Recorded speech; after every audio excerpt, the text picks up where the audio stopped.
പ്രിയപ്പെട്ട കൂട്ടുകാരെ, ഇതാ പെയിന്റ് ഉപയോഗിച്ച് നല്ല ഒരു പരീക്ഷണം. ഇതിനായി വേണ്ടത് ഇവയൊക്കെയാണ്. ആദ്യം 4 ഗ്ലാസ്സിൽ പല ഡെൻസിറ്റീസ് ഉള്ള ലിക്വിഡുകൾ ഇങ്ങനെ നിറയ്ക്കുക.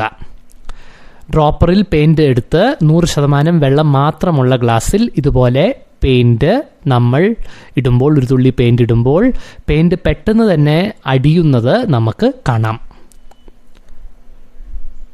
100% ഗ്ലിസറീൻ ഉള്ളൊരു ഗ്ലാസ്സിൽ പെയിന്റ് തുള്ളി ഒഴിക്കുമ്പോൾ ഇതാ സർഫേസിൽ തന്നെ പെയിന്റ് തുള്ളി ഫ്ലോട്ട് ചെയ്യുന്നത്, തങ്ങി നിൽക്കുന്നത് നമുക്ക് ഇതാ ദൃശ്യമാകുന്നു.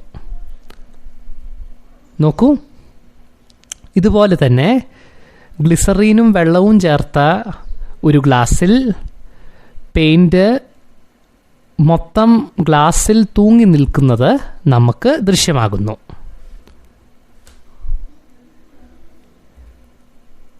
ഇനി 50% എസറ്റിൻ 50% വെള്ളമുള്ള ഒരു ഗ്ലാസ് എടുത്ത്, എസറ്റിൻ വെള്ളത്തിനെക്കാട്ടിലും കുറവ് ഡെൻസിറ്റിയുള്ള ഒരു ലിക്വിഡാണ്. അതുകൊണ്ട് തന്നെ പെയിന്റ് പെട്ടെന്ന് തന്നെ അടിഭാഗത്തേക്ക് യാത്ര ചെയ്യുന്നത് നമുക്ക് കാണാം. ഇതാ പല ഡെൻസിറ്റീസിലുമുള്ള ലിക്വിഡുകളിൽ പെയിന്റ് തുള്ളികൾ നമ്മൾ ഇടുമ്പോൾ പല രീതിയിലുള്ള മേഘങ്ങൾ ദൃശ്യമാകും. ഇതേ പരീക്ഷണം പാലുപയോഗിച്ചും ചെയ്യാവുന്നതാണ്.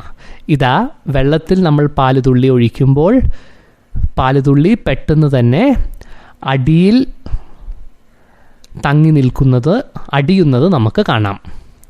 ഗ്ലിസറിനിൽ ഒഴിക്കുമ്പോൾ അത് മുകൾ ഭാഗത്ത് സർഫേസിൽ തന്നെ തങ്ങി നിൽക്കുന്നു. ഇതേ പരീക്ഷണം ഗ്ലിസറിനും വെള്ളവും ചേർത്ത ഗ്ലാസ്സിൽ ചെയ്യുമ്പോൾ നമ്മൾ നേരത്തെ കണ്ട പോലെ ഗ്ലാസ്സിൽ മൊത്തമായിട്ട് ഇത് തങ്ങി നിൽക്കുന്നു.